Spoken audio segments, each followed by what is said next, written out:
Kala salam di dalam Dharma, Namo Sang Yang Adi Budaya, Namo Buddhaya.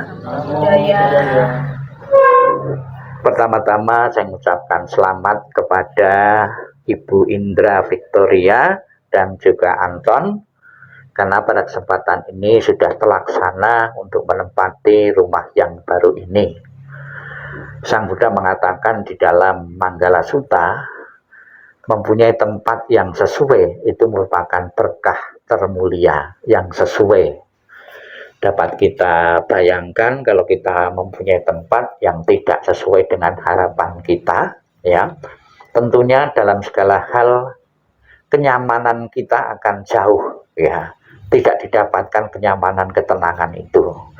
Misalnya saja yang tidak sesuai untuk tempat tinggal itu di tengah pasar, ya, kan tidak sesuai, pasti tidak akan mendatangkan berkah, ya, dalam hal kebaktinan.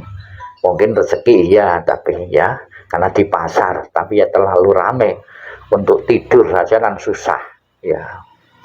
Kemudian juga tempat itu yang sesuai di sini disesuaikan juga, kita bisa lihat di tempat yang baru ini ada altar Buddhis, ya, altar Dewi pujaannya yang dipuja adalah Kuan Im Posat Mosat. Kita tahu Kuan Im Posat Mosat adalah bodhisattva yang populer di kalangan umat Buddha, di mana Kuan Im Posat Mosat itu mengembangkan welas asih dan cinta kasih kepada semua makhluk hidup. Benar, kita mengembangkan cinta kasih, tapi masih terbatas.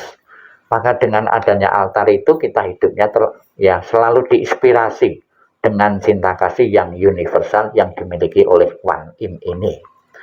Apabila kita memiliki cinta kasih dimanapun tinggal, dimanapun tempat kita bergaul, tentunya keberuntungan itu akan kita dapatkan.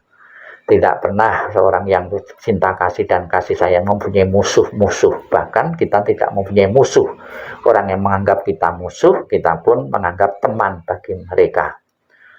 Banyak hal yang bisa dilakukan di rumah yang sesuai ini, ya, kehidupan rumah tangga yang tenang, yang nyaman, tempat untuk membangun inspirasi-inspirasi hal-hal yang baru, mau melanjutkan hal yang lama pun kita mempunyai tempat tinggal.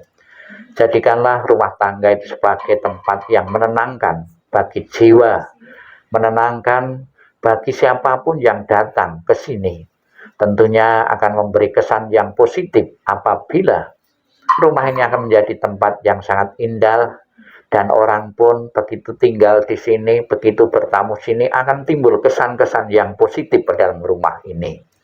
Sang Buddha mengatakan bahwa cinta kasih universal itu bisa dipraktikkan dalam kehidupan siapapun dan dimanapun, ya. Semoga dengan dipersiki air sebagai simbol rumah ini diberkati. Ya, ini pemberkahan yang kecil, sebab tadi sudah pemberkahan yang besar, yaitu turun hujan, ya. Itu benar-benar sebagai simbol berkah itu datang di tempat ini. Tentunya berkah itu bukan menunggu dari atas, namun berkah-berkah berikutnya itu dari jerih payah, dari upaya yang kita lakukan. Siapa yang menanam baik akan panen baik, siapa yang menanam buruk akan panen yang buruk juga.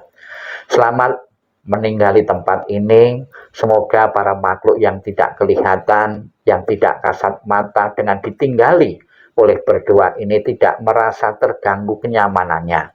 Kita tidak main usir, namun ya bekerja sama dan hidup bersama, kita pun bisa hidup rukun dan harmonis dengan makhluk manapun juga. Kemudian juga ada sugesti di kalangan masyarakat tertentu, ada pilih hari-hari tertentu, hari yang baik. Tentunya juga kita menganggap ada hari yang tidak baik. Ini bukan takhayul, ya. Jadi suku bangsa manapun itu biasanya pakai hitungan-hitungan dengan harapan dengan dipilihnya yang hari yang baik, ya. Bahkan ada yang jam yang baik, tahun yang baik, ya, pasaran yang baik, semua akan mendatangkan keberkahan-keberkahan. Sebab hal yang baik juga tumbuh dari tempat yang baik juga. Selamat menempati, semoga apa yang menjadi harapan berdua, rumah ini akan menjadi rumah yang ideal untuk membangun keharmonisan rumah tangga yang bahagia benar-benar menjadi kenyataan. Sadu, sadu, sadu. Marilah kita berdiri, kita menghadap altar Kuan Im untuk mengakhiri rangkaian pembawaan doa ini dengan menundukkan kepala sebanyak 3 kali untuk berakhirnya acara doa ini. Hormat pertama, hormat kedua, hormat ketiga. Namo Amitofo. Ya, selamat.